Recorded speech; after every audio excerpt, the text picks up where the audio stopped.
I have these friends, Dan and Sheila. They're podcast hosts. Welcome to Profiling Criminal Minds. I'm Dan. And I'm Dr. Redmond. And I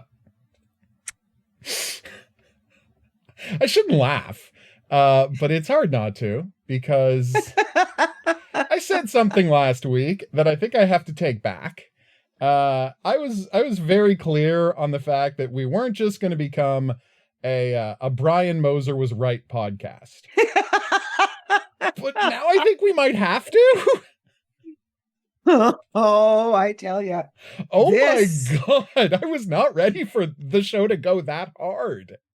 No, no, I was not. What I would say is that when we get to the key point at which Dexter's father hits the point of no return. Yeah.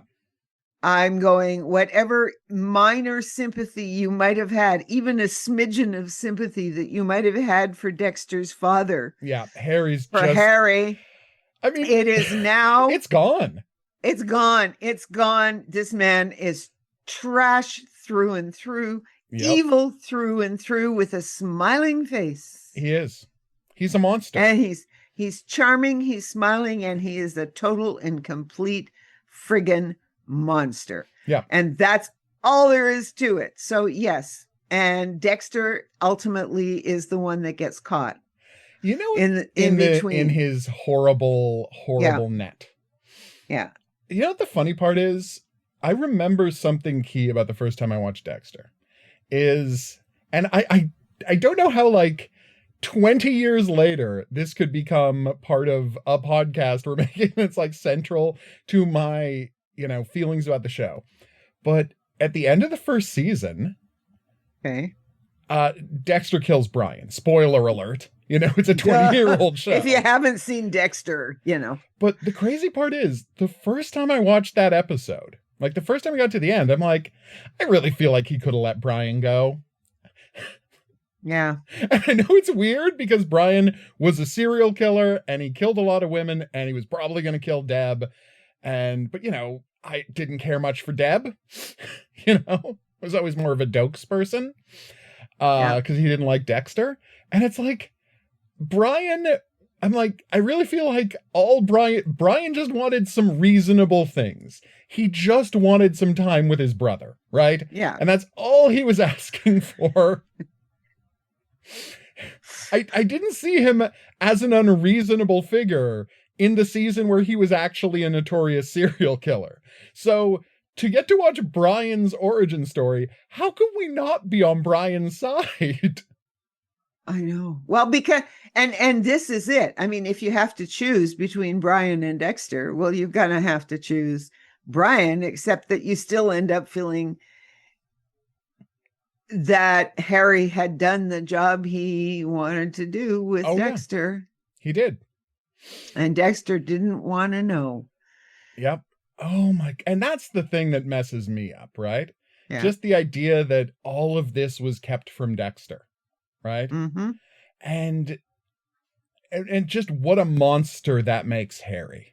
And it makes it even worse with what he lets Dexter believe. Exactly. So, and we'll get there that moment. Okay, well, that's the last line of the episode. Yeah. So we'll get there when we get there. But starting this episode, because, we ended last time with, Brian cutting someone up with a chainsaw.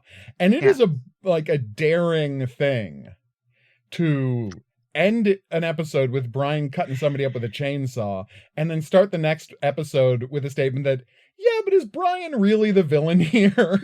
Yeah.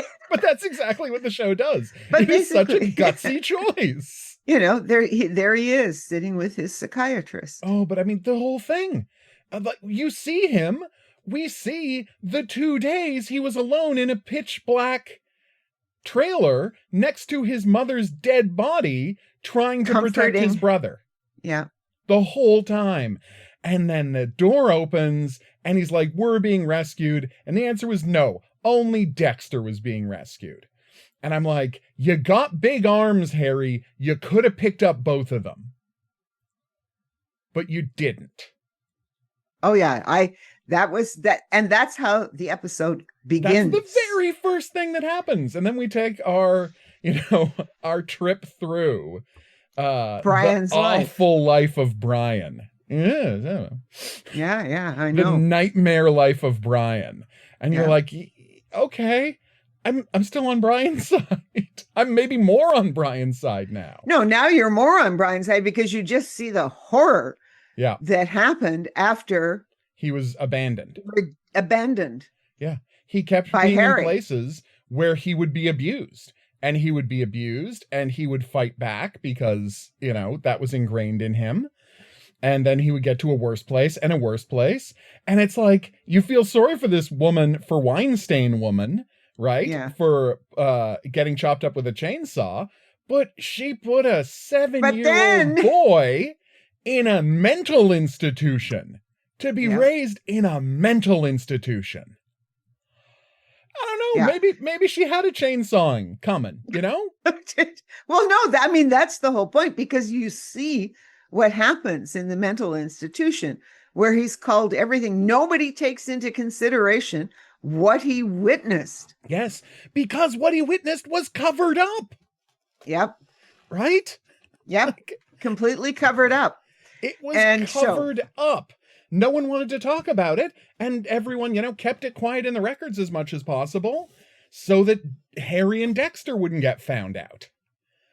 Oh. And so Harry wouldn't get found out. Well, yeah, so specifically, so no one could locate Dexter, right? And so Harry wouldn't get found out. And as well, and all hell would have broken loose. Of course. On Harry, because if they had really truly known. Yep. Exactly what happened, and how he had gotten this woman killed and her 2 sons absolutely monstrously traumatized. Yep. Oh, and then you see him talking about it, and then, as he said, and the kid who the first intern or whatever. Yeah. Now here's what's interesting. Of course, they fed him meds.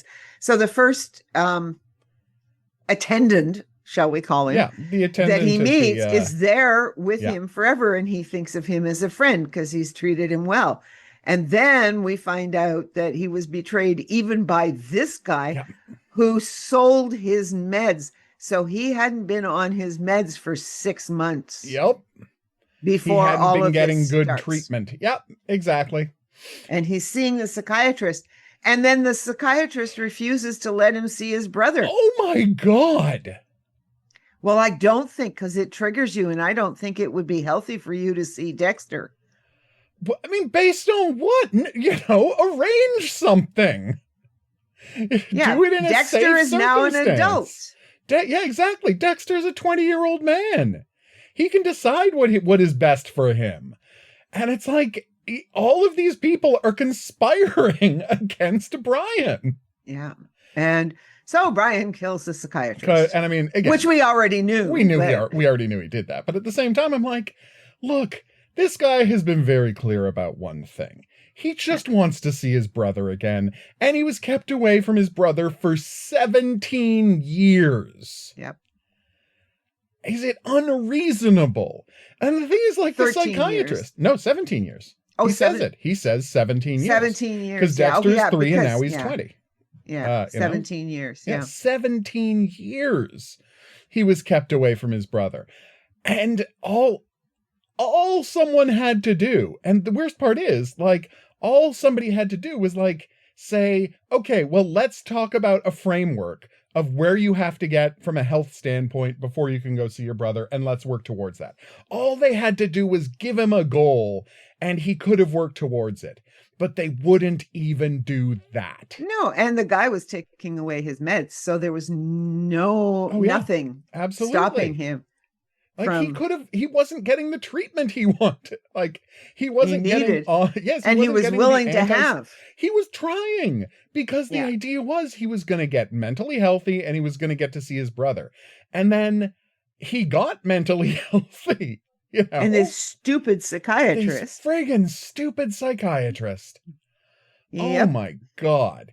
Now, narratively, like, I mean, it's kind of insane that Brian didn't get caught immediately. He leaves fingerprints everywhere. I'm sure there's a record of who he was seeing that day, you know. But Yeah. maybe Brian, maybe we didn't see it and Brian destroyed his like appointment book. But still, and like the notes he was taking in the session. But yeah, we just have to, you know, take it as read that, you know, okay, miraculously because he was in there under his real name. Exactly, he's there under his real name. They get his list of patients earlier, you know, 4 episodes ago. They got his list of patients, right? And found out that Brian was one of them. Yep. And that's why Harry now has to cover for Brian, because Brian can reveal what he did and what Dexter is, and that like he can't live with the idea of right? He can't live with the idea of Dexter knowing that he was responsible for his mother's death and what happened to him, right? He is so wrapped up in Dexter as this replacement son that he can't ever have Dexter turn on him. Everything he does with Dexter is completely selfish and self-centered. Yep. Everything.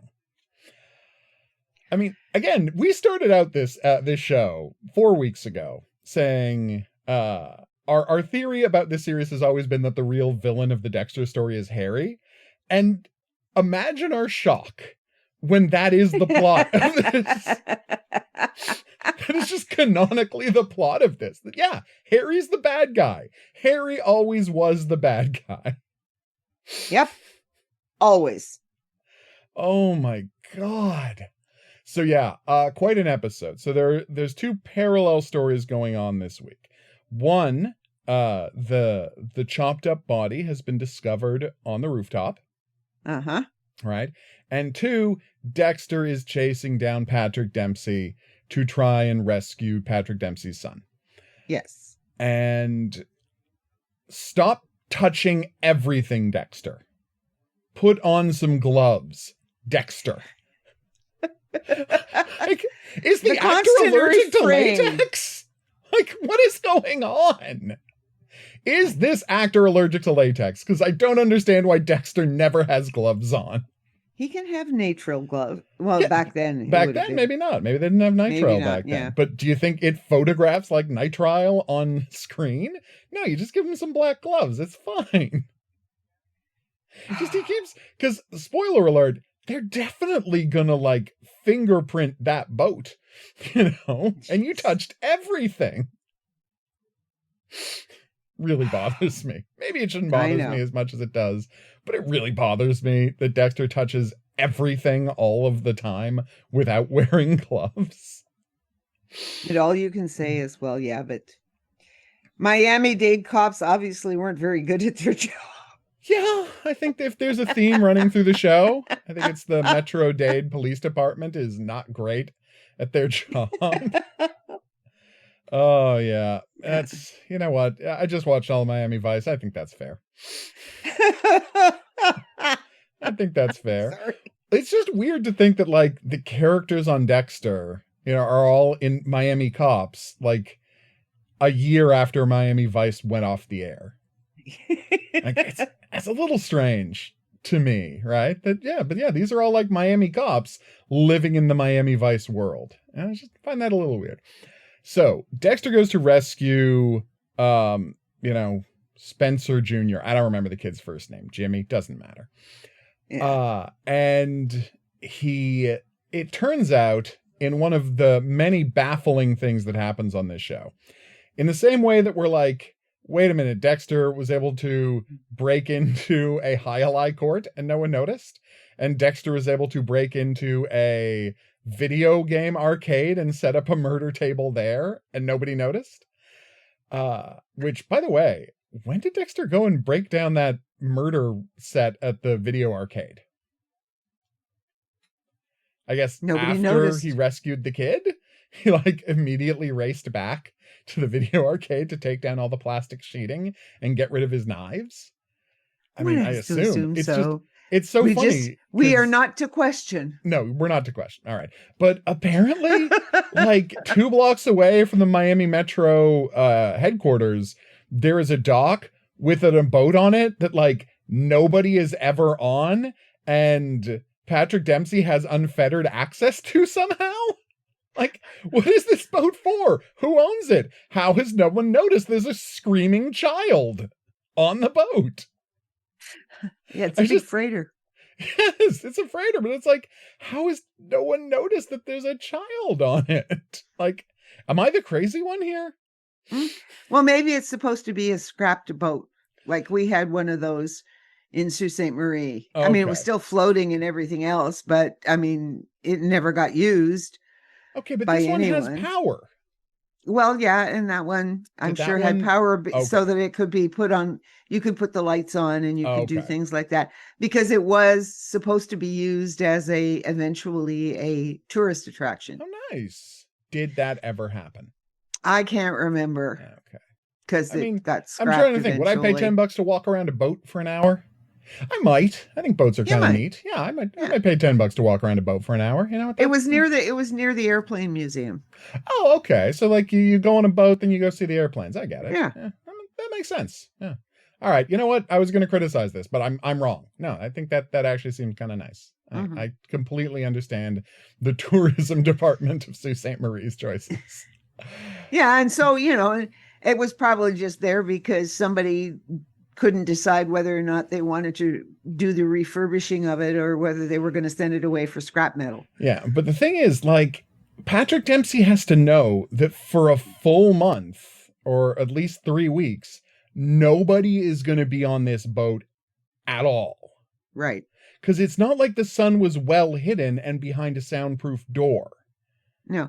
What I would say is that what it was that that it was getting ready for scrap metal to be scrapped. So nobody would go onto it because there was no reason to go onto it, but you would still keep the power because eventually you might need to move it. Yeah, I could see that, but at the same time, like when we see in the rooms, there's still like utensils in the kitchen. Like this place is still fully equipped with stuff.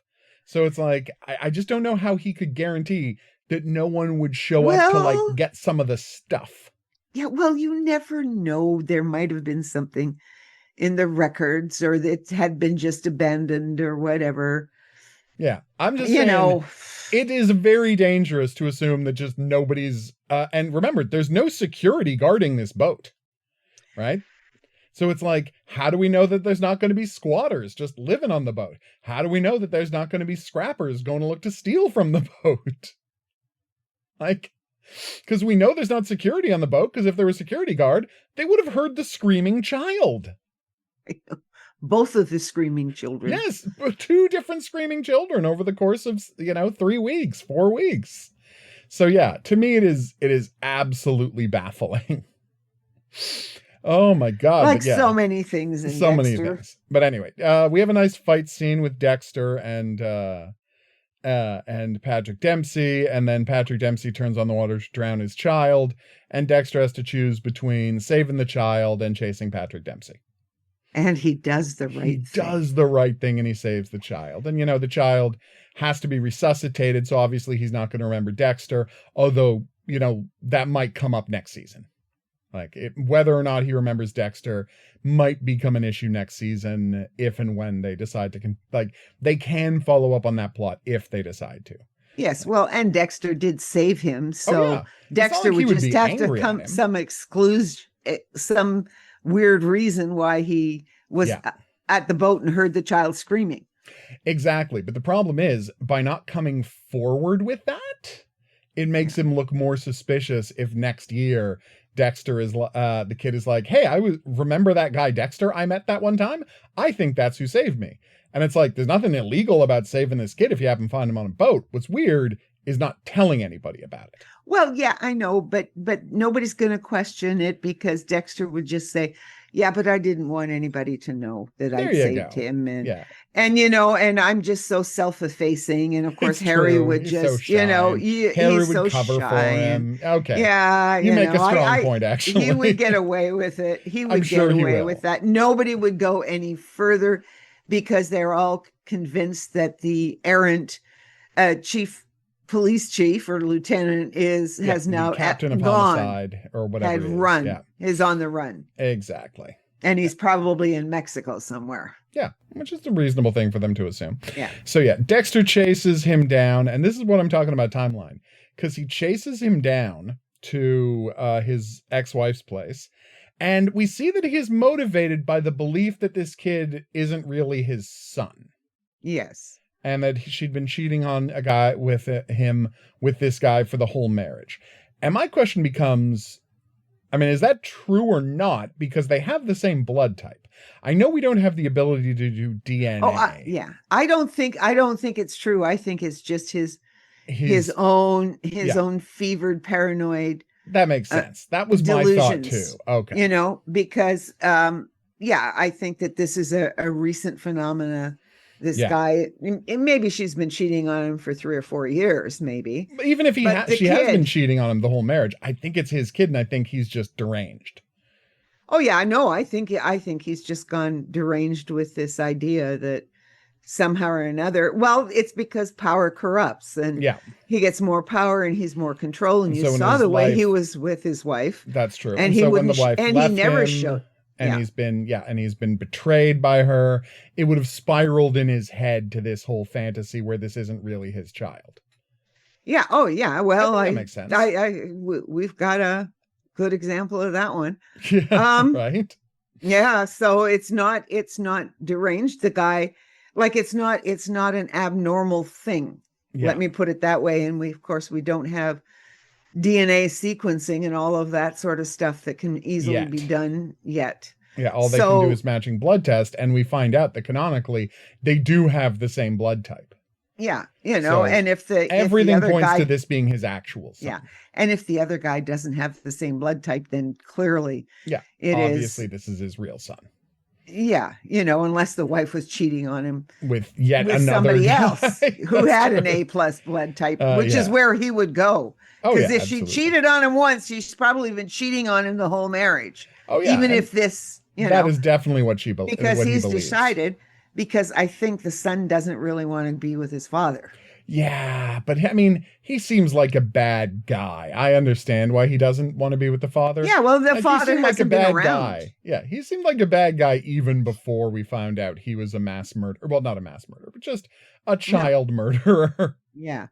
And it's just, I find it kind of crazy that it's like Dexter doesn't point out when they're talking about this, because he gets indignant about, his betrayal and his wife's betrayal and he deserved to get back at her, blah, blah, blah.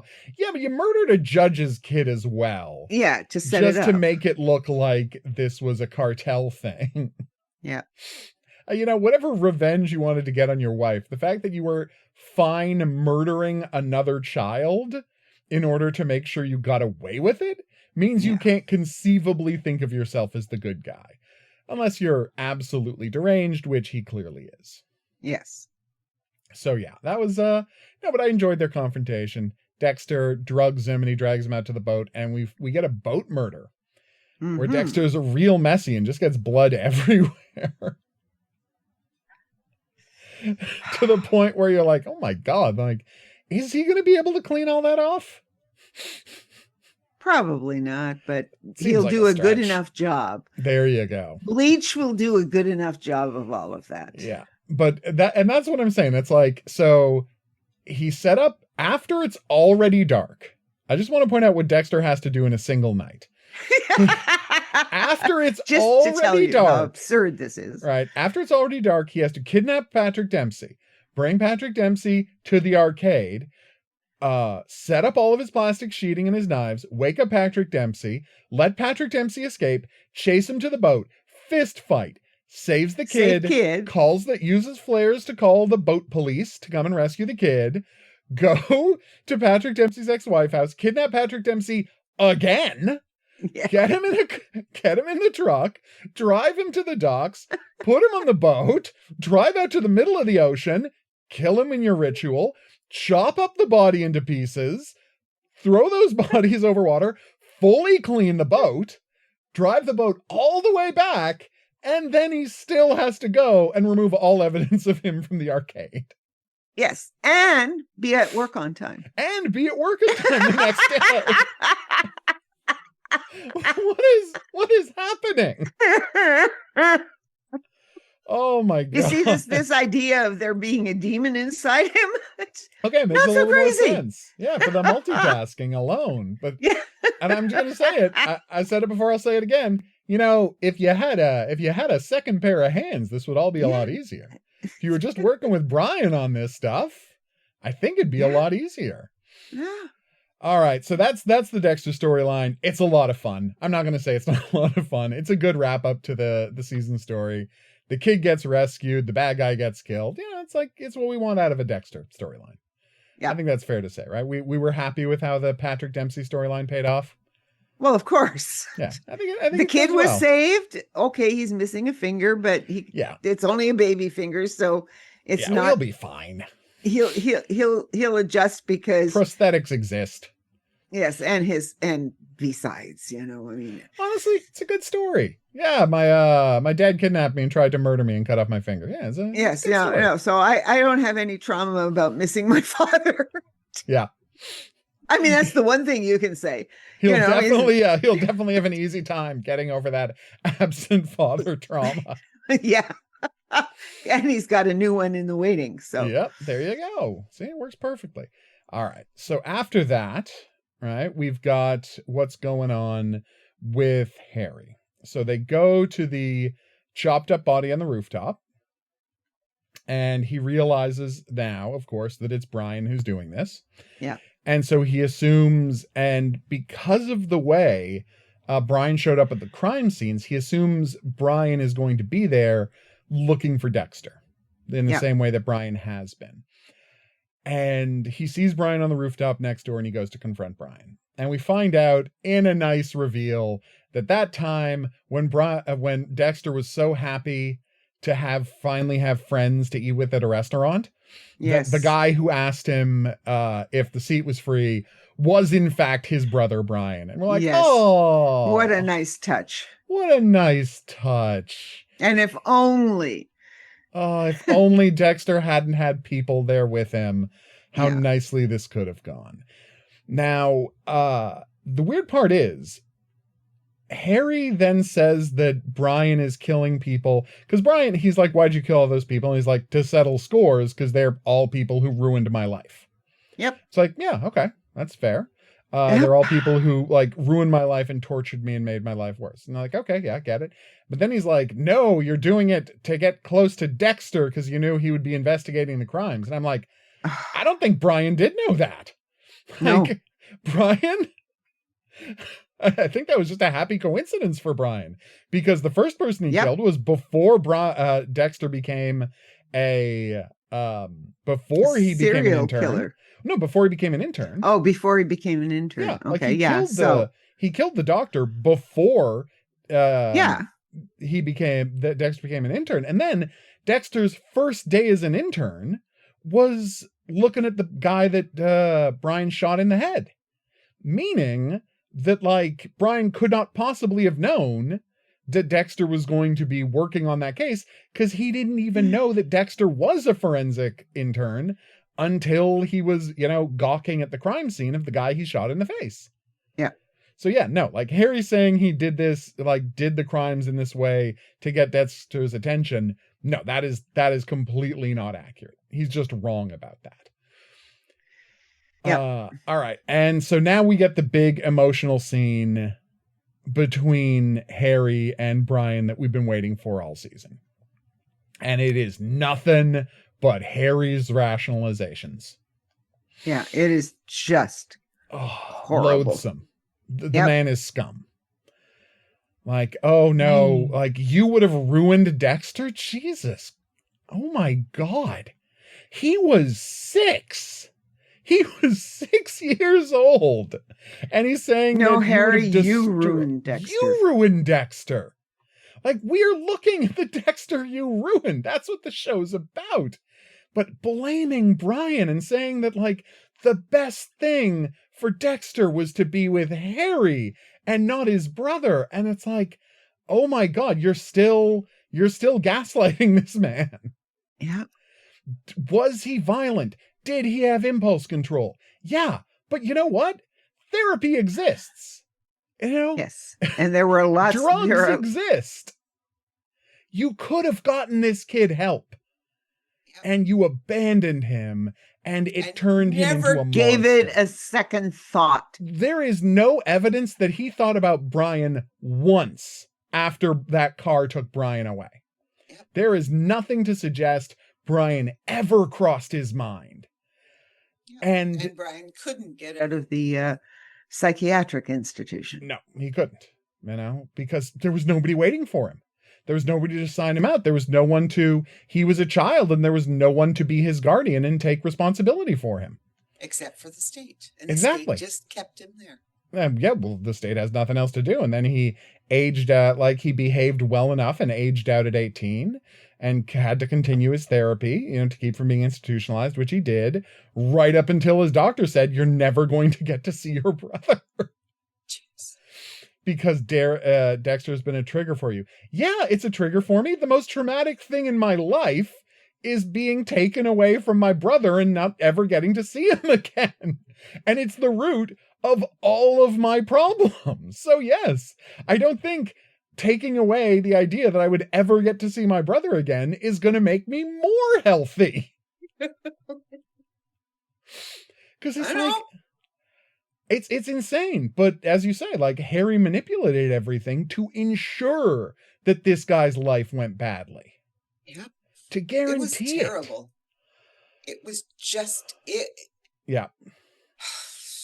It is terrible. It is a nightmare. Yep. Oh, and so he's like, well, then and Brian says, fine, go ahead and kill me then. Well, just finish the job. Yeah. Like, You've this is what you always destroyed my life. Yeah. And like, this is obviously what you wanted. You wanted me to be gone forever. So just go ahead and shoot me. And of course, Harry hesitates. So Brian punches him and leaves. Yeah. And what is his further plan? Again, the only way we're going to be happy is if he kills Harry. Like, that's the only happy ending Dexter Original Sin can have. Yeah. Is if he kills Harry. Because he deserves to kill Harry. Yep. As revenge for what happened to his mother and justice for what happened to him. Brian and what happened ultimately to Dexter. Yeah, absolutely. Like, they both could have been healthy if Harry hadn't turned Dexter into a monster, if he had just gotten them the help he needed. Right? And Brian obviously was a troubled kid, but he's a troubled kid who could have gotten a lot of therapy and antipsychotic drugs while living in a supportive home. But instead, he got horribly abused in a series of foster homes. And I guarantee the abuse didn't stop when he was a 7-year-old in a mental institution. You got it. There's no way the abuse stopped there. As you said, there was one person who was nice to him. And that essentially means everybody else was horrible to him. And then it turned out that guy betrayed him too. Oh, yeah. Poor Brian. Yeah. All you can do is just feel for Brian. Yeah. Like, you're we're watching so all of this thoroughly sympathetic for this guy. Yep. What was done to him is so inexcusable. Yeah. And that's the core of the show. That is the show's original sin, is what Harry did to this family. Yeah. Yeah. It is what Harry did to this family. First the mother, then to Brian, then to Dexter. Yeah. He ruined all of these lives and turned Dexter into a monster and turned Brian into a monster. And ultimately he destroyed his daughter's life. Absolutely, he destroyed his daughter's life. We'll get to the Deb storyline in a minute. Yeah. But the Brian stuff is so compelling this week. Oh, it is. It was just what I needed. I know, right? Yeah, to have somebody call out Harry for being a monster. Yep. Yeah. And Harry doesn't have a defense. He's like, Dexter is better because he's with me. And Brian says he's right, but I don't know that Brian feels that way. No, not really. And of course, we as the audience can't feel that way because we know what he's been doing to Dexter ever since. Mm-hmm. If we didn't know it before, we do know it now. Oh my God. And the fact that he, at the end of the episode, says it's your code now and basically gives Dexter carte blanche to do whatever he wants without asking Harry for permission anymore. Oh my God. Well, the other line was better, in the sense that, Dexter is talking about, well, some people are just are created, blah, blah, blah, blah, Oh blah. my Harry's God, that talking about moment it. And where he then says that I was Dexter born this said, way. but I was born this way. Yeah, some And people Harry turn into does monsters. not. Nope. And he just thinks about Brian and he thinks about the storage container and he keeps his mouth shut. Yep. Ugh. And meanwhile, that's what Brian makes- is just waiting outside, unable to have the family that he so desperately needs and that would have prevented him from turning into a monster. Yep. Oh. Again, like, I'm not saying it would have been easy to cover for Brian, although Harry does. He covers for Brian. He puts in a report buffaloing LaGuerta and says there's no evidence that these were all done by the same person. I mean, there is a little bit of evidence. Like, they found the car because, like, the car was seen at one of the sites and it was, the stolen from a murder victim. So there's a little bit of evidence that the car is connected. And LaGuardia knows that Harry's lying. But she doesn't know why. And that's the key. Like, she doesn't know what is motivating Harry to lie about this, but she knows it probably has something to do with Brian Moser. But the weird part is we know she's never gonna figure that out because, like, Brian's running around free and clear and she got no idea who he is. And when it looks like nothing, really. Like, she has no connection to Brian in season 1 of Dexter. So obviously she never solves these cases. Unless she gives Brian a pass next year in a twist we don't see coming. Yeah. Well, we'll see. Whenever it happens. What's kind of nice about having Harry there, though, is like, we can, in next season, right? If we get our young Dokes, if we get our young Joey Quinn, you can actually do it. Because Dexter never met Dokes when he was young, and he never met Joey Quinn at all before he came to work there. But you can actually do it quite easily because Harry died before Dexter started. So Harry can meet all of our wonderful legacy characters, right? And as long as, Dexter's not involved in those scenes, it doesn't create continuity errors. Just like they have Harry briefly run into Miguel. Same thing. Yeah. Like, it's not like Harry would have talked about Miguel to Dexter. He would have no reason to know who he is. So yeah, we can still get young Dokes and young Joey Quinn at some point if they want to move it that way, which I would be very happy about because those are my two favorite characters from the show. Other than my new favorite character from the show, Brian Moser. Who only lasts one season. But again, the official position of this podcast is Brian Moser did nothing wrong. I did not expect us to get there. But our official position is Brian Moser did nothing wrong. Maybe not what we were supposed to take away, but given the monstrousness of Harry, yeah, that is what we're taking away from this. It's it that this was given the hell that Harry put him in. Yeah. That he consigned him to. Yeah. That he consigned him to. No, Harry. Yes. No, Brian. This is totally and completely understandable, logical that all of the people that he killed are on Harry. At this point are on Harry. I think forever all of the people he killed are on Harry. Yes, but I mean, obviously I feel bad for all of the sex workers he murders. Yeah. In his amputation themed tableaus, right? And now we know exactly why. Yeah, we know why he did it, to try and remind Dexter of who he is, of where he came from, to try and steal Dexter away from Harry's memory. Yeah. Like, we know why. I mean, he didn't do it in the best way, but we understand why he was doing it. And again, like, and it's all Dexter, just on Harry. It's all true. On Harry. Dexter would have been much better off with a partner. Don't kill Brian. Just let Brian work with you. It'll be fine. He's your brother, Dexter. He's your brother, Dexter. Put in the effort. I'm just sort of sitting here going, this is totally unexpected, but you're sitting there just watching this and just going, and it would have been different. And of course, I knew it wasn't going to happen. Yeah. But it would have been different if Harry would have just then finally told Dexter Yeah. about everything. About everything. And that he Brian. had a Think brother. of all of the evil. All of Brian's murders could have been avoided. His Yes. extra murders. Obviously, he's already Yeah. killed 4 people. Yeah. But all of his 4 people, 5 people, 5 people. All of it, yeah, because I forgot about the therapist. He's Yeah. already killed 5 people. But any subsequent murders could have been avoided had he just bit the bullet and confessed to Dexter and introduced him to Brian. Yep. Like, had he done the right thing?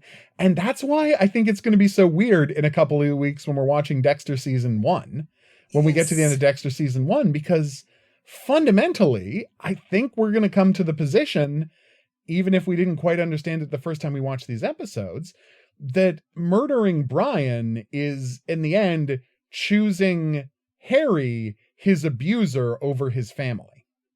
Which is ultimately not a surprise. No, it's not a surprise because he had been groomed by Harry his whole life to do this. Yeah. But it's like, I already didn't like it the first time I saw it, that I'm like, you probably didn't have to kill Brian. I think Brian could have been redeemed the first time I saw it. And now my position is, again, Brian Moser did nothing wrong. So coming next week, Brian Moser did nothing wrong t-shirts from branded under the Profiling Criminal Minds. A little Profiling Criminal Minds logo at the bottom left, and then the big statement, Brian Moser did nothing wrong. Maybe just text. Maybe we'll like have someone do up a severed hand with different color fingernails. Yes, that Brian, because Brian painted his mother's fingernails. And that's why he did that to his victims. Yep. Yep. Now, to be fair, in the first season of Dexter, they suggested that the different colored fingernails were just something he saw on a sex worker who I think might have had a fake leg, something like that she painted the toenails of her, or not a sex worker, just somebody with a fake leg, and they painted the toenails of the fake leg.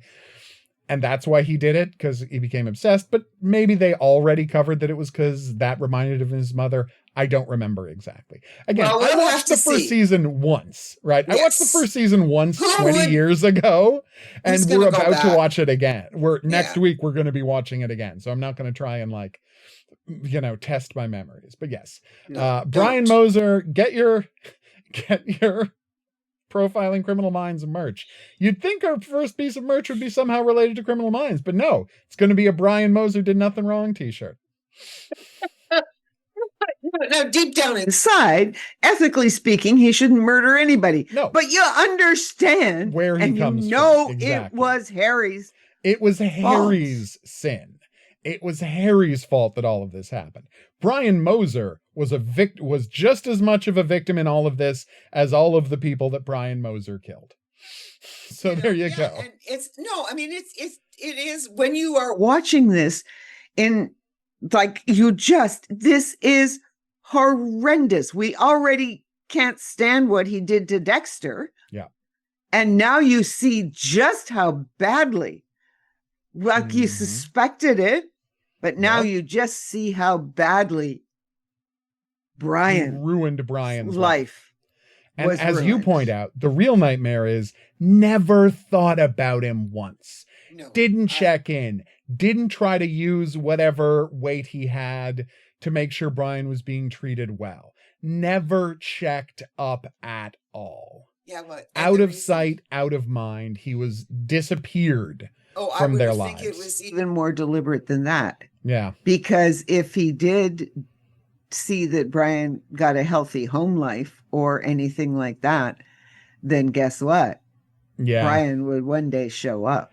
Show up looking for Dexter. No, it is. Yeah. You're right. It is to his benefit that Brian wound up in the institution. Oh, and I think he would have. It's He it would have not be deliberately. surprising. Yeah, it would not be surprising to find out that woman had consulted Harry about this, and Harry would have said he's probably better off in an asylum. Yep. Yeah, that wouldn't shock me if they make that reveal. I would not be surprised in the least. not in the least. Because Harry's a monster. Yep. Harry's the real villain on this show. and always was. Yes, and there is no reason for him to Turn Dexter into this. Nope. So he deliberately needed somebody to go killing for him Mhm. Absolutely. because he couldn't do it himself. And I want to point out that, like, he never got any help. He never just tried to, like, get Dexter therapy to deal with his urges, because he had to keep it all secret. Because he was, and the reason he didn't get Dexter therapy is because Dexter getting therapy might have led to Dexter figuring out where his trauma comes Remembering. from. Yeah. And the one thing Harry could not allow to happen is Dexter to figure out the origin of his trauma. Yep. Oh, yeah. Because- No, all Harry is doing always, Yeah. everything that he does is to cover up Yeah. his, as you say, original sin. Yeah, The what original he did sin to the is Moses. Harry's. Yeah. Yep. Everything, every step he took. And that's why, and that's the thing. It's like, you think about how his mother wanted to get him therapy and Harry wouldn't let her, right? Yeah. You're like, well, why did he do that? And then you watch the whole show and you're like, oh, because if he had gone to therapy, Dexter would have remembered his brother. Yeah. And he would have remembered his mother, and he might have remembered his mother's murder. And then it would have broken his connection to Harry. Yeah. Like, he never would have trusted Harry again. And that's There the you key go. part. It was entirely selfish. He ruined Dexter's life and turned him into a monster. Because as we will learn, like, this whole thing, I can't control my urges, I have to kill somebody, blah, blah, blah, blah, blah. You know, as we see in this episode, he's perfectly fine saving a kid over chasing down Patrick Dempsey. Yeah. You know, he doesn't know that he'll ever be able to catch Patrick Dempsey. I mean, he is, because Patrick Dempsey, you know, just wants revenge on his ex-wife, but he doesn't know he's going to be able to do that. He can prioritize helping people over killing people. You know? Yeah. No, we watched Just, it's no, I mean, and we saw that in the flashbacks in Dexter. Yeah. Harry constantly reinforcing this idea that he was born evil. Yeah, that he was born evil, that there's this force in him that just drives Has him to to, kill, yeah. and it has to be sated with blood. And that's why he took him hunting, and eventually why he signed off on him killing people. But only bad people, and only people that fit Harry's code, and blah, blah, blah, blah, blah. And the thing that bothers me about it is, it's like, we will see, again, I'm pretty sure in Dexter New Blood, he will have lived in Canada or wherever, or Vermont, you know, wherever it turns out to be, for like 8 years without having killed anybody. So it turns out he could have not been killing people the whole time. Well, we'll see. Like I'm You know, I'm not even gonna go Yeah, there we'll talk about it as we particularly. go. Yeah, But we'll it's talk like- about it as we Because go. I was talking about this project with somebody, right? And her point was that, because we have our 3 categories for Dexter, right? Which Yeah. is category A, people he had to kill, right? Because they weren't going to get justice any other way, and that's fine. Yep. Category B, times where he could have called the cops. Yeah. Category C, times where he actively sabotages the police investigation to make sure that he will, like, where the cops would have caught them had he not actively sabotaged the investigation. yeah, Like, so had that he could anybody kill been instead. Dexter been working on the case, right, this person would have been caught. Mhm. And so those are the 3 categories. And the interesting thing is, so what my friend said was, you don't need the category where Dexter could have called the cops, because Dexter needs to kill. And I'm like, no, you're missing the point. The whole point of the show is that Dexter just thinks he needs to kill. Dexter Yes. is an addict, and he wants to kill, and he never tries to do self-control. Right? He is an addict who never tries to break himself of his addiction. And so by calling the cops and just honestly taking part in the justice system, maybe that would help him break his addiction. We won't know because he never tries it. Yes, and that is because he believes. Believes what his father, what Harry told him. Exactly. That And- he is a monster. And that is why, I mean, that is the brilliance of this original sin part, these 10 episodes, is that you see Harry putting aside Mm-hmm. the need or the wish to kill Patrick Dempsey Yeah. to save the child. Yeah. That he will prioritize saving the child. And he Over. probably doesn't even know himself why he makes that choice. We know. But he does. Yeah. But he does, so he can. But Harry is never going to reinforce what we would consider positive behavior on Dexter's part. Nope. That is obviously, as you say, obviously positive behavior. And he's just like, hey, Dexter, I don't know, maybe become a fireman? Maybe just help people, save people full time? Yeah. That could work. No, You know, it wouldn't chase work. after No, that but feeling, Harry Dexter. lets him believe that he was born evil. Exactly. Because if he, as we just said, because if he doesn't, if he finds out he wasn't born evil, then all of Harry's sins get revealed. And that is the one thing Harry cannot accept. Yep. That all of And his he will sins get revealed. sacrifice everything to that. Exactly. He does sacrifice everything. Yep. His daughter dies for this. Literally, she dies covering up for Dexter, like Harry always did. Yep. That's what gets her killed. So yeah, it's rough, man. Yeah. No, Oh Harry my- is the it is. linchpin monster. So now That let's talk about created all Deb of this. briefly. So she Yeah. spends the whole episode looking after her godfather, Harry's Bobby. partner, Bobby, Yeah. who got shot in the neck because of the evil machinations of Patrick Dempsey. Yep. Right? And at the end of the episode, she has been so taken by by this whole experience and the feeling of family and camaraderie that she decides to forego university and just become a cop. Yep. And my response is, you don't have to go to university to be a cop? And then I remembered that in America, no, you don't. You just need a high school diploma to become a cop. And somebody to vouch for you. And basically, yeah, like you just sign up. And if you she's got a elected Morgan, recommendation- so Exactly. You know, everybody loves Harry. Yeah. You know, everybody loves Harry. So she's obviously got the best recommendation possible. And now people like Dexter too. and she's So- not going to have LaGuardia's problem Yeah. in exactly. a set, technically in the sense that because she's Harry's daughter, it doesn't matter that she's a woman. Yeah, no, she'll very much get a pass. Also, Yeah. and I mean, the thing is, and this comes up on the real show over and over again, she's such an asshole to everybody all the time. She's kind of an honorary man. Is that Yes. too mean a way to put it? Like, she's such a toxic asshole all the time that the men just say, oh, yeah, she's basically a man. She's a one of toxic us. asshole Yep. who's terrible to everybody. That's same Drinks as being a like man. a fish. Exactly, right? Yep. She is an honorary man, effectively. But yeah, Yes. it is insane to me that in America people are just like becoming cops with high school diplomas. Because in Canada you have to like get a degree in police sciences, and in Europe you have to get a degree in police sciences if you want to be a cop. Like it's an actual profession there in a way that it never has been in America. And what happens in Canada too is that you can go and Get get a degree in anything. Oh yeah. And then you go to the college and do your policing degree. Yeah, if you've got a Yeah. BA in something else, you can get an expedited like 1 year college policing degree. Yeah. If you've already got a BA in something else, but you Yeah. can just go and get your BA in police sciences. Yeah. If you want to. Sometimes. Yeah. It depends. Yeah, you can.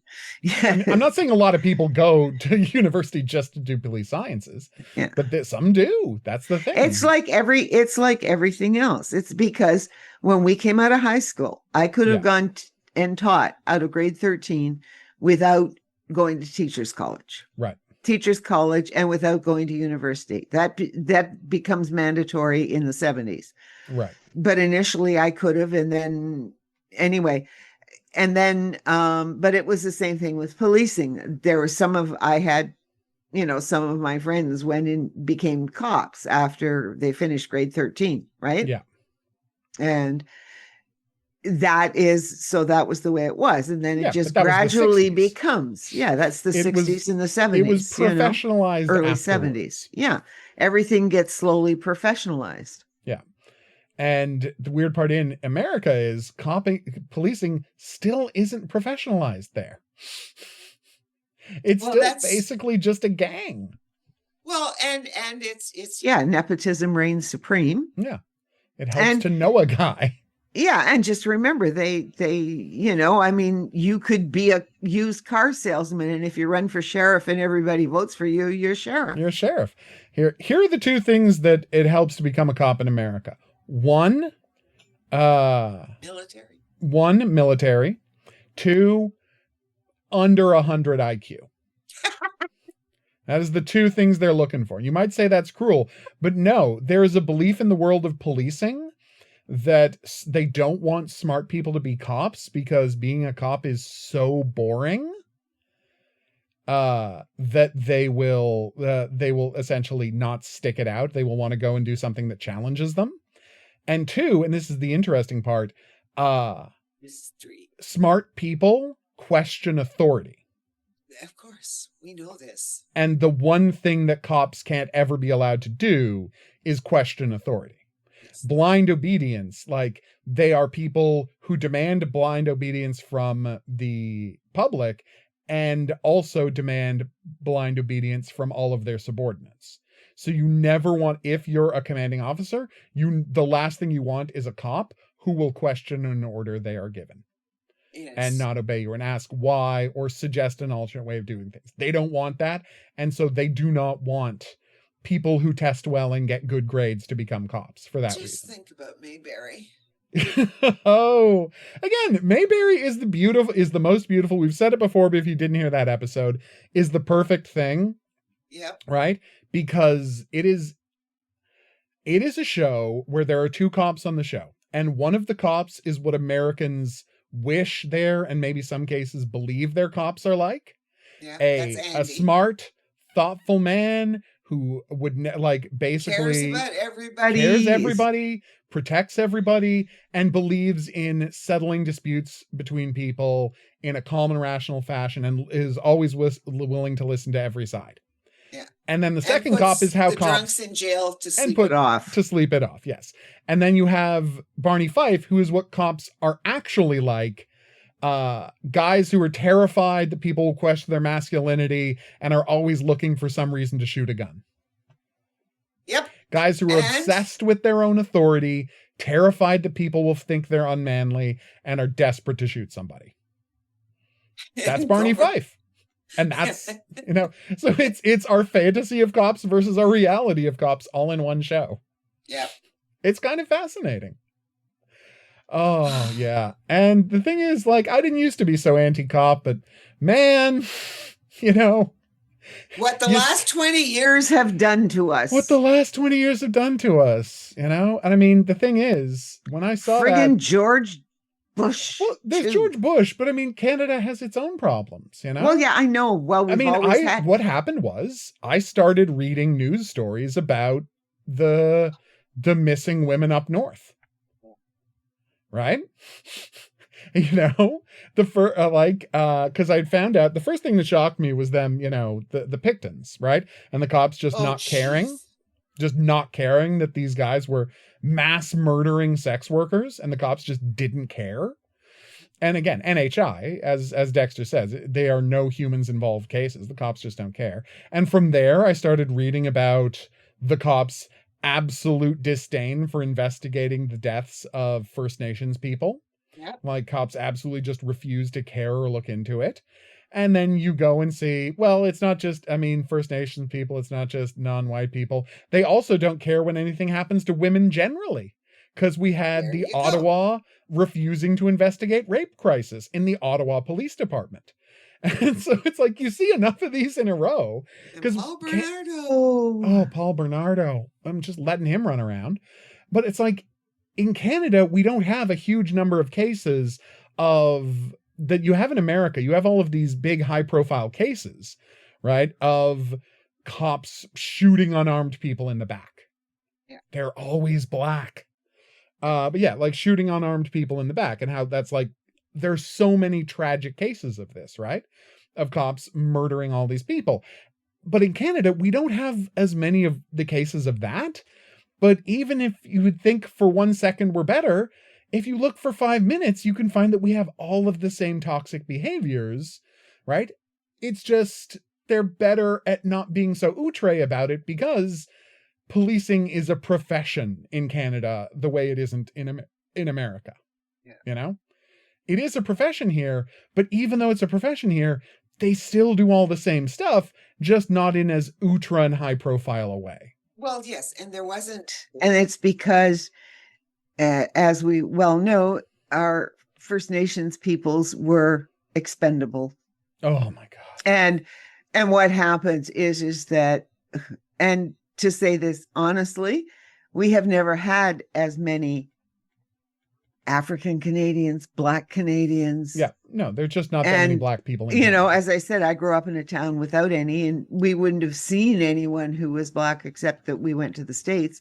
And in the Sioux, there was an American Air Force base across the river. So there you would see the odd Yeah. African American. But, Yeah. and when you went down to Detroit, you saw them and stuff Well, like of course, that. it's Detroit. You know, but that never, I mean, there was Yeah. never any. Yeah. It was. I mean, the thing is, and the way American policing, Canadian policing developed in a very different way, because American policing descended from slave catching patrols, right? Don't even want to go Look at what was this? What was it called? Street? Oh, Which one? that horrible one that took place in New York, and it didn't last very long. It was it started with an R. It was because it was focused on sort of the Irish. We'll look it up. But the important part is, what I'm getting at is America's police department started as slave catchers and private and that's security. where all of this is. Yeah, slave catchers and private security gangs that were essentially there to do protection rackets for the businesses in the area. And that gradually got turned into American policing. In Canada, because we never had slaves, did not have the tradition of slave catching patrols, and we inherited our police culture from England's police culture rather than developing our own the way America did. Right? And consequently, there's a very different thing being a cop in Canada than being a cop in America, but we still see the same toxic behaviors, but you know, their origin is slave catching and their origin is your only job is to protect capital in the States. That leads them to be more extreme and awful than Canadian cops are, but we still see those tendencies here no matter what. Yeah. It's very fascinating stuff. Well, yeah, because it's sort of systemic. Exactly. Like keeping down the underclasses and not caring about women is integral to the culture. Right? Just all of the extra... the underclasses were just different. That's all. Exactly. And but in America, you add the history of slavery and racism, and let's face it, a gun culture death cult that we just don't have in Canada. Right? Yeah. You have this gun-obsessed death cult in the culture. That obviously is going to corrupt policing and make it that much worse. But anywhere you find cops, you find these tendencies. It's all a confluence of incredibly bad things in America. You know, their gun culture and their slave culture conspired to make America uniquely bad at policing. It's so much worse than most other countries. So yeah, that is why, and you ask, why do we go on this long rant about this? Because we like Deb, and we don't want her to become a cop. Yeah. Because we like this character. I didn't like her on the original show. I thought she was a terrible person. But I like this Deb very much. Well, and particularly, you see, the thing is once you understand, right? Yeah. Once you understand what she came from, it's easier to overlook some of her qualities in the original show that we never got a backstory for. And now we completely understand the state of Arrested Development she's in, right? Yeah.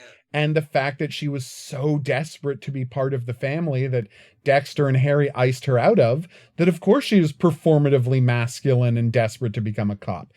She even says it in this episode. Now I can finally get in on your secret conversations. Yeah.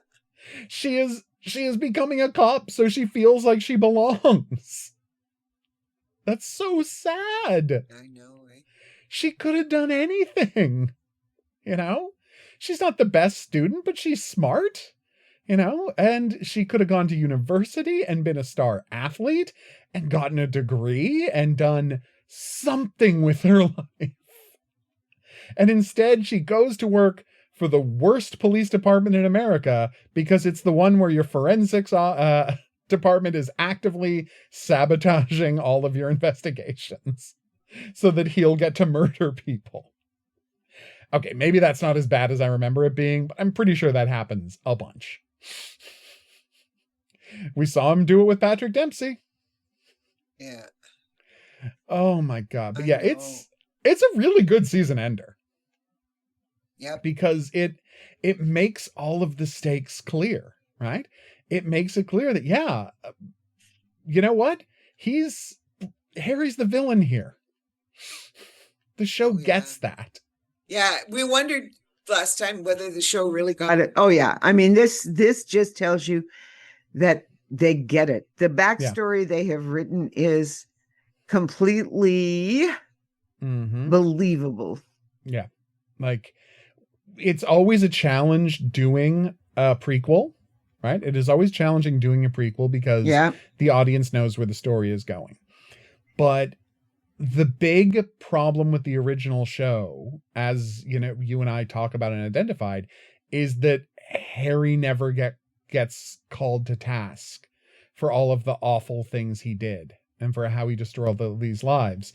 So having Harry be called to account for his horrible behavior, it's satisfying to watch in a way that the original show could of course never do. Because even if no matter how mad Dexter was at Harry for, you know, lying to him about his mother and his brother and all that, Harry's already dead. All he can do is have a ghost version of Harry there to say, I just wanted what was best for you, Dexter, and I thought this was the best way to handle it. You know, like, he doesn't have a way to actually confront. But now we can see that before he died, Harry was forced to face up to his evil. And again, we can't guarantee this is going to happen. But if Brian kills Harry, I think that will be a very appropriate end to this character. Like, if it comes back to, like, if he pays the ultimate price for what he did for this family, I think everyone will find that satisfying. I would. So yeah. That's and all then I we will care do about. And by the way, then we will do our sequel t-shirt, Brian Moser, American Hero. But that, you only get that if you kill Harry. So now here's my question to you. All right. I'm sorry, I shouldn't have done that.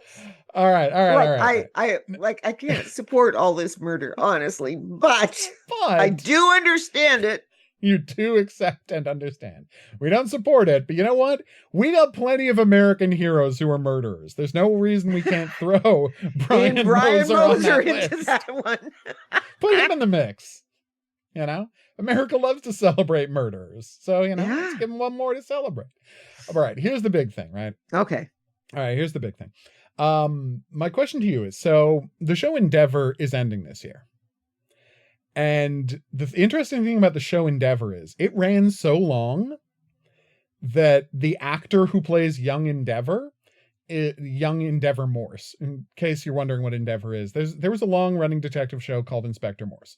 And so they did the show, and his first name is Endeavor. So they did a show called Endeavor, which was about the years of young Inspector Morse. And it's really good because Inspector Morse was the 80s and this was the 60s. So it was 20 years earlier. But it took them so long to make like 8 seasons of this show that now, even though they didn't catch up with Morse, the guy who plays Endeavor is only like 2 years younger than Inspector Morse was when Inspector Morse started doing the show. Yeah. And here's my question to you. Can they run young Dexter until it catches up with Dexter? Like, if this show proves to be really popular, can we get like 8 seasons of young Dexter and just stop it when it hits Dexter? And the way that Endeavor, no, I don't. You don't think so? You don't think they would try that? Like they need I can see the next show. Yeah, next season. Depending on what they do, because you can see he's going to be there. Deb's going to be a rookie cop. Yeah, she's going to be in cop school. Yeah. Or they might fast forward, and so she's already on the beat with a training and officer. we have to get Dexter into, because we have any timeline? Do we have any timeline for when Harry died? We do. I just don't remember what it is. I think neither do I. He would die in like season, if they were doing this 1 year a season, like if they fast forward a year, I think he'll die in season 2 or 3, because it was a while ago when the show starts. I can't say for sure. I know they told us in the original show. Fact, because he's already handed it over to Dexter with his code blue. Exactly. Then Harry could be killed next season. Oh yeah, Brian can kill him. And therefore Brian then disappears. Yeah. And then you just kind of get Dexter. Yeah, we're following Dexter and Deb. You don't think there's like enough of a show there? Because you can do an arc where we find out that Sarah Michelle Gellar is a criminal because she's been covering up for people. Yeah, so that could be gambling. season 3. And then Dexter, because then Dexter has been in the department for at least 3 years. Yeah. So there's a shot at moving him up if Sarah Michelle Gellar gets killed, mysteriously runs off, wink wink. Yeah, like the old lieutenant did this season.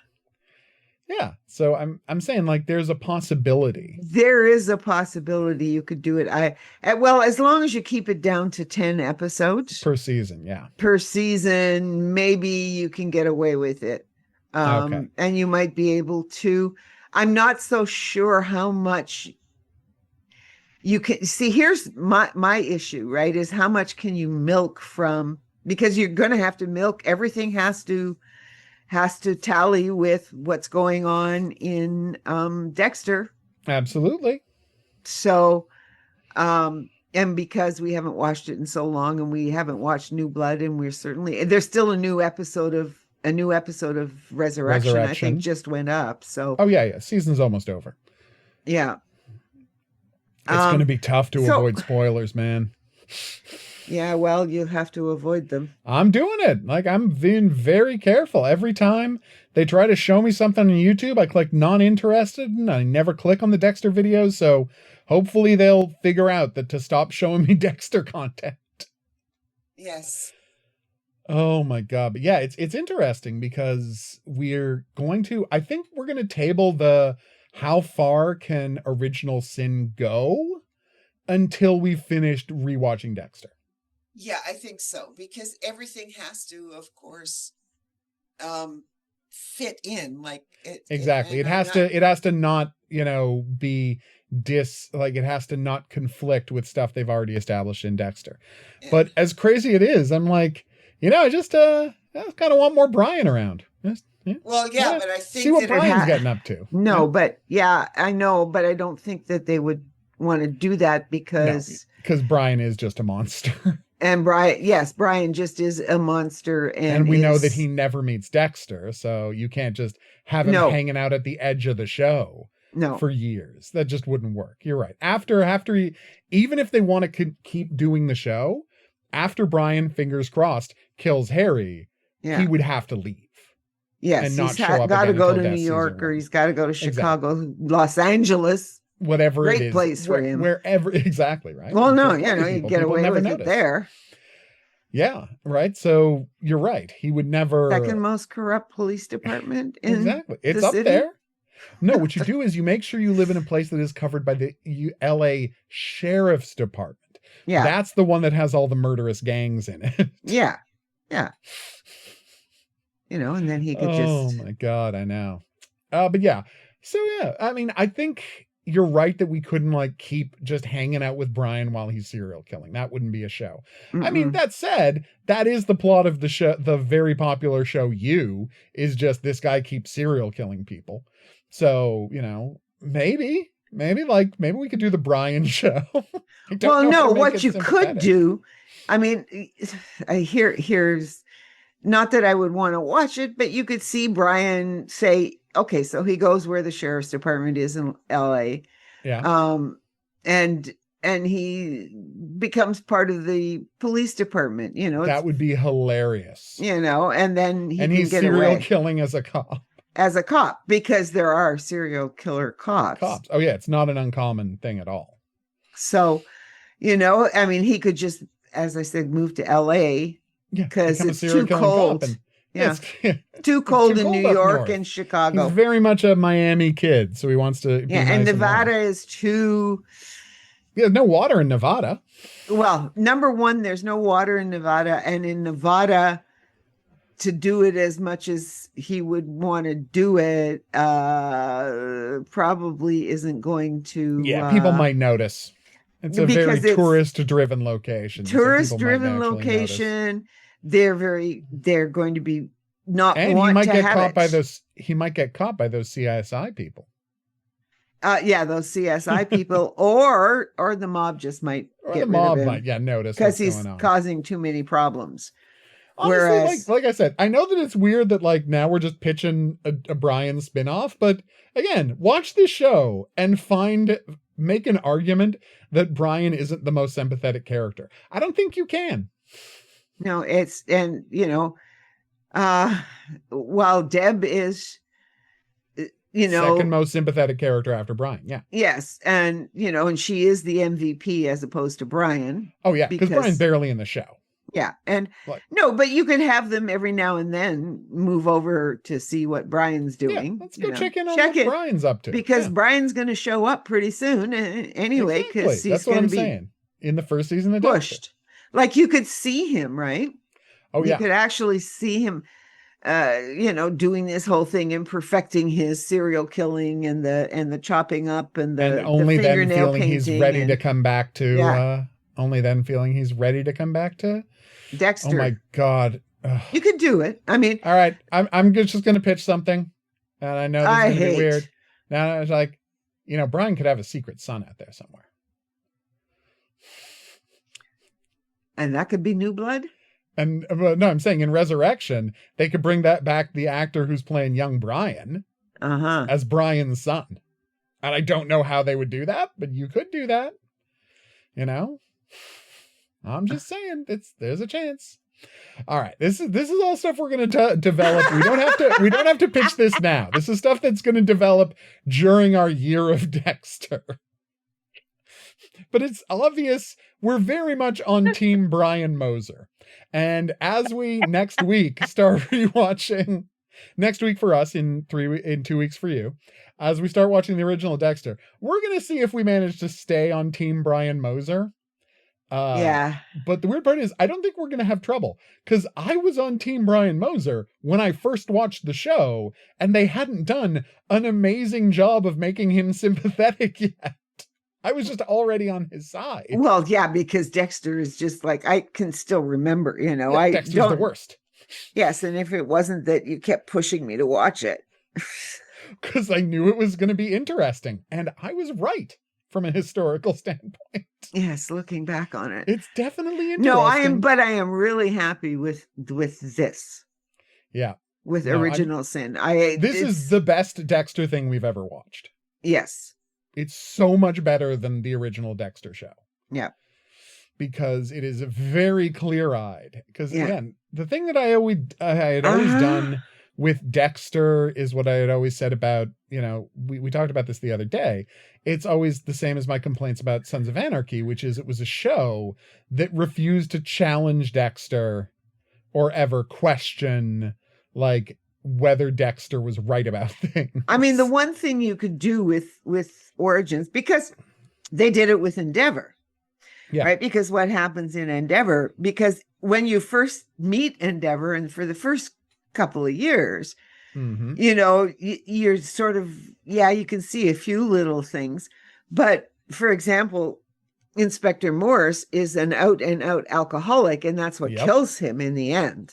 Oh, yeah. Like, he just gets liver disease and the rest of it, and he really can't stop drinking and stuff. And he's wrecked all his relations. And then you see that starting, right? And so what you do see is Sean, whatever his what's his last name? I'm Starts with an blanking his M. name, but yeah. Anyway, Sean, the guy who plays Endeavor, Yeah. you see him slowly becoming a serious and good cop at the same time as his personal life screwing up up his personal life and becoming an alcoholic. and Yeah. becoming a serious alcoholic to the Mhm. extent that it's going to destroy his body early. I mean, I can still remember the last Inspector Morse. The tears were there. It's he a is. rough episode. It's there. He It's is. a great alone. finale. Yep. In the Yep. morgue, just by himself. He's driven everybody And away. it's only his cop, his partner. Yep. Who shows the only up. person who's there for him at the end. It is just. It's rough. Yeah, and it does make it tragic watching Endeavor. the episodes of Endeavor, because none of this stuff is going to work out for him. You know that he's going to make these, and well, of course, given his upbringing, it's not a surprise. Yeah. So they called him Endeavor, for God's sake. They were Puritans, right? They were Puritans. He was in many ways set up to fail. Yeah. All right, so now we're talking about more. So I think this is a perfect time to say that go. Dexter Original Sin is like, but it did the impossible of making me like both Dexter, and Deb, a thing that hadn't happened before. Yeah, it really made these characters so much richer and so much more developed. Than they had ever been on the original show, by giving them this amazing backstory. It's fantastic. Yep. I mean, it was so much better than we thought it was going to be. Well, I was dreading watching all of this. I was so shocked. You were very reticent to start this, and I'm not even disagreeing with you, because I kind of was too. I was so worried, but the degree to which they pulled it off, and it's like when you compare it to how mediocre Dexter was back in the day, it's amazing what they accomplished here. So way to go, Dexter Original Sin. We will hope that they're doing comparatively good work on the modern 2? Dexters. Well, no, the modern Dexters. The modern Dexters, New Blood and Resurrection. But even if they aren't, at least we have season 2 of this to look forward to. Yeah. Oh my God. All right. So that is that. Thank you so much for watching. If you had a good time and you'd like to, sorry. Oh my God. I said the wrong thing. My brain today. Thank you so much for watching. If you have any questions, if you have any comments, your own theories about what Brian could have gotten up to in the 13 years between Dexter Original Sin and Dexter Season 1, share them with us at profilingcriminalminds@gmail.com. We would love to hear from you. Oh my God. You're listening on an app or podcast, or watching on YouTube, rate, review, and subscribe. That's how people find out about the show. We will see you back here next week for an episode of Just Joshin', where we check in on a Josh Stewart movie or TV show appearance. And of course, back in 2 weeks for Dexter Season 1, episodes 1 to 3. Oh, yeah. Back into the Lion's Den, people. We'll see you back here for that. But until then, I'll say that's right. Au revoir. And have a good week.